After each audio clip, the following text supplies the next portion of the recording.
জান্নাতের টিকিট পাইছেন কে কে? হাত জাগান, তরুণরা হাত জাগাও। দেখবেন বর্তমানে আমাদের কাছে জান্নাতের টিকিট বেসুনারা বাইরইছে, এরা বেহেশতের টিকিট দিতেছে। আসেনি আপনাদের এলাকায় এই মেসেজ আইসিনি? দেখবেন অ্যাডভাইস করতেছে যে বেহেশতের টিকিট কেডা কেডা পাইছেন হাত তুলেন, কেডা কেডা পাইছেন না হাত তুলেন। আপনাদের কাছে আমি জানতে চাই জান্নাত দেওয়ার মালিক কে? ভাগের দায়িত্ব আল্লাহ দিয়েছেন নবীজিকে। মালিক আল্লাহ, দায়িত্ব হলো নবীজির, ঠিক না বেঠিক? ভাগের দায়িত্ব আল্লাহ দিয়েছেন রসুলকে, আর দেওয়ার মালিক হচ্ছেন আল্লাহ। কথা কোন ঠিক কিনা? জান্নাতের মালিক আল্লাহ, ভাগ করবেন দয়াল নবীজি। কিন্তু দেখা যায় নবীর উপরে দাও আমাদের দেশে এখন কিছু কিছু লোক বাইরেছে, এরা বেহেশতের টিকিট বিক্রি করে ফেলে। আল্লাহ তাদেরকে হেদায়েত করুক, আমিন কোন? ইয়া রাসূলুল্লাহ, নবী গো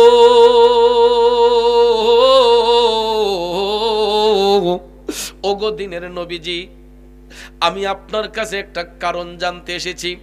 মুস্কি হেসে আমার নবী বলতেছেন, আবু বকর কি জানতে চাও? আবু বকর সিদ্দিক ডাক দিয়ে বলতেছে, নবী গো, ওগো মায়ার নবীজি, আমি প্রতিদিন বাণিজ্যিক সফরে বের হই ঘরের মধ্যে তালা দিয়া।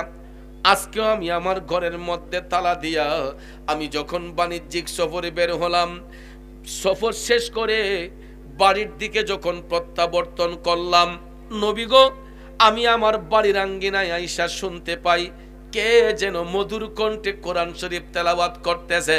কিন্তু নবী গো, আমি কাউকে দেখি না। এত মিষ্টি কণ্ঠে কে কোরআন শরীফ আমার ঘরে পড়তেছে? আপনি বলুন ইয়া রাসূলুল্লাহ। আমার নবী বলতে পারবে কি পারবে না? এই বিশ্বাস আপনাদের আছে না নাই? তাইলে আমাদের দেশের কিছু মোল্লা মুন্সি কয়, যা চাও ডাইরেক্ট আল্লাহর কাছে চাও। কয়নি? আল্লাহতে চাও, আল্লাহতে চাও। আল্লাহ বিনে কেউ দিতে পারতো না।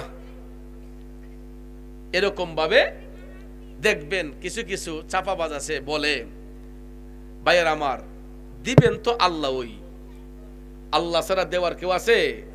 কিন্তু মাধ্যম ব্যতি রেখে আল্লাহ কোনো কিছু কাউকে দিবে। এই জন্য আয়াতুল কুরসির মধ্যবর্তী অংশে আল্লাহ তাআলা বলেছেন, মান যাল্লাযী ইয়াশফাউ ইনদাহু ইল্লা বিইذনি। আল্লাহ কয়, হে কে আছো সেই দিন হাসরের মাঠে আমি আল্লাহর অনুব্যতীত কে আমার কাছে সুপারিশ করবে? আল্লাহ তাআলা স্পষ্ট করে আয়াতুল কুরসির মধ্যবর্তী স্থানে বলেছেন, মান যাল্লাযী ইয়াশফাউ ইনদাহু ইল্লা বিইذনি। কে আছো সেই দিন আমার অনুমতি ব্যতি রেখে আমার কাছে সুপারিশ করবে? এটার তাফসীর করতে গিয়া জগৎ বিখ্যাত তাফসীরে ইবনে আব্বাস প্রমাণ করেছে যে হাসরের মাঠে আল্লাহ রাব্বুল আলামিন সর্বপ্রথম অনুমতি প্রদান করবেন দয়াল নবীকে। নবীকে সুপারিশের দায়িত্ব নিযুক্ত করার পরে অন্যান্য নবীগণ, সাহাবাগণ, ওলি আবদাল, গাউস কুতুব প্রত্যেকেই আপন আপন শাগরেদের জন্য সুপারিশ করবে, কিন্তু ওইগুলা গায়া জমা হবে আমার নবীর কোর্টে। দয়াল নবীর আদালতে গিয়া সবকিছু জমা হবে। নবী যখন এই কথাগুলা যখন এজলাস করবেন, আল্লাহর কাছে উত্থাপন করবেন, তখন আল্লাহ জাতের কসম খেয়ে বলে যে আমার হাবিব যখন কারো জন্য সুপারিশ করে, লাওয়াজাদুল্লাহ তাওয়াবার রহিমা, আমি আল্লাহ তাদের তওবা কবুলকারী হয়ে যাই, তাদের উপর দয়াশীল হয়ে যাই। চিল্লাইয়া বলেন না সুবহানাল্লাহ। এই জন্য আমি অদম গুনাহগারে লিখেছিলাম, দয়াল আল্লাহ ক্ষমা করে নবীর উসিলায়, পাপের ক্ষমা পাওয়া যায় সোনার মদিনায়, পাপের ক্ষমা পাওয়া যায় সোনার মদিনায়।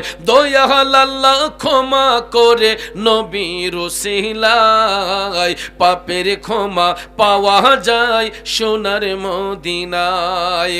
কথা বলেন ঠিক কিনা? বন্ধুরে,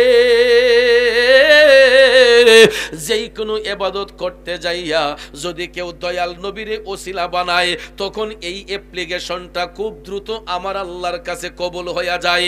এই জন্য দেখবেন আমরা যখন কোনো মাজলিসে বসি, মাহফিলে বসে মোনাজাত করার সময় আমরা বলি, আল্লাহ আমাদের পক্ষ থেকে যা কিছু পাঠ করা হয়েছে দয়াল নবীর ওসিলায় কবুল করে নাও।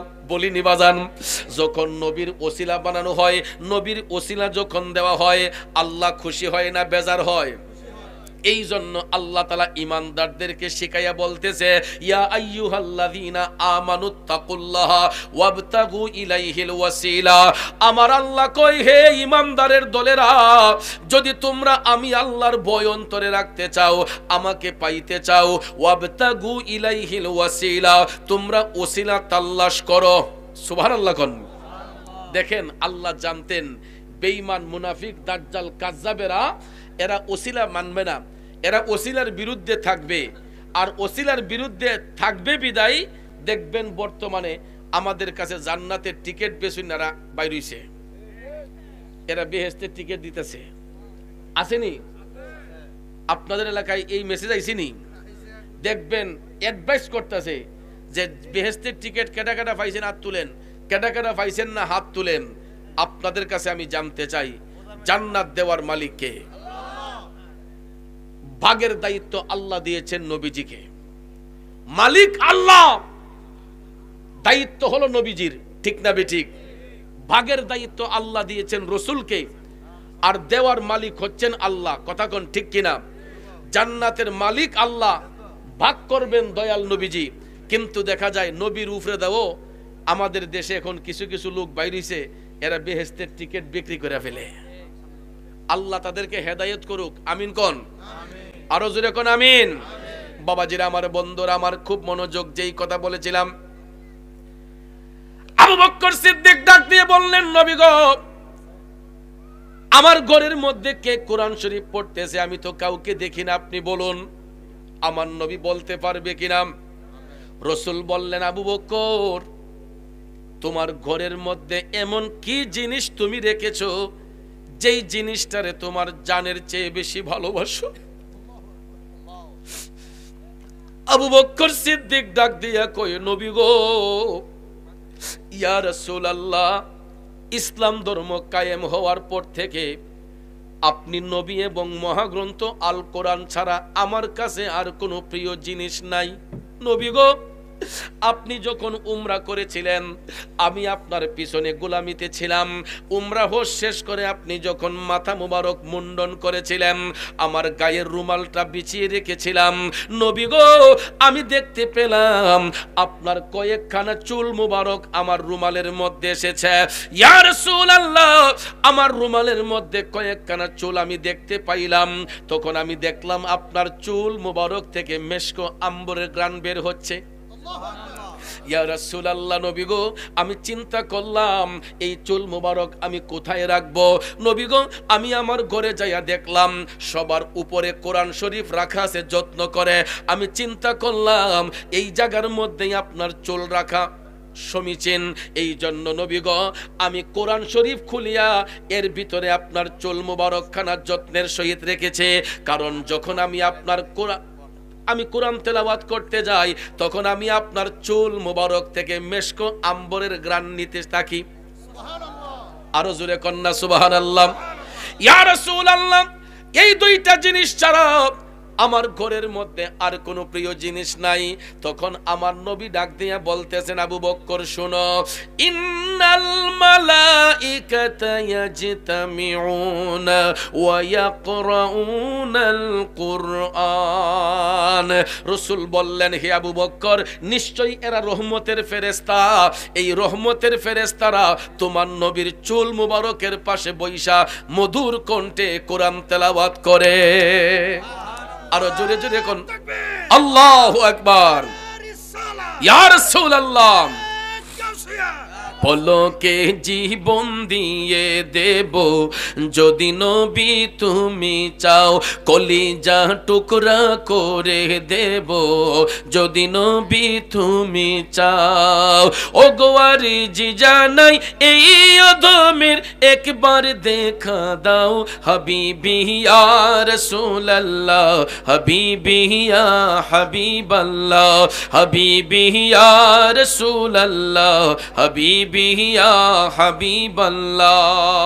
একটা জবানও বন্ধ রাখবেন না, চিৎকার মেরে বলি ইয়া রাসূলুল্লাহ।